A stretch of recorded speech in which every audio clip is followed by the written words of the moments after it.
మంచి ఉపాధ్యాయుడు. అటువంటి వాతావరణంలో ఆ అమ్మాయి తన యొక్క సర్వీసును పూర్తి చేసుకోవడం చాలా సంతోషం. చాలా కష్టపడేటటువంటి తత్వానికి నోచుకున్నటువంటి ఆమె. ఉపాధ్యాయ వృత్తి ఎటువంటిదంటే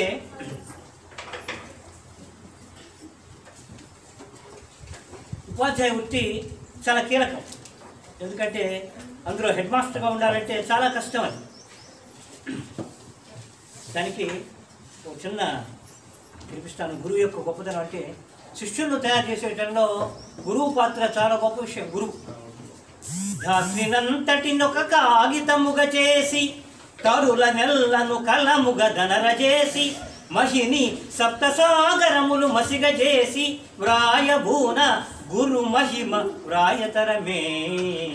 అటువంటి గురువు గొప్పతనం.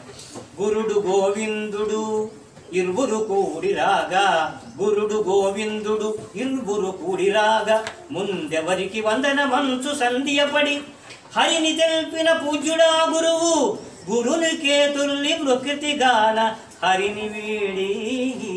హరి ఈశ్వరుడు. ఆ గురుడు వచ్చిన తర్వాత ఎవరికి నమస్కరించాలంటే గురువుతో.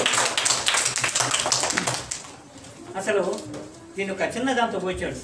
గురువు కుమ్మరి శిష్యుడు కుండ, గురువు కుమ్మరి శిష్యుడు కుండ, సమము కొట్టి కుండను సవరించు కుమ్మరిన్, గురుడు దయతోడ శిష్యుని కొట్టి నేర్పు, దోషము నెల్ల గట్టిగా తొలగబొట్టు. ఇప్పుడు పరిస్థితులు చూస్తున్నాం.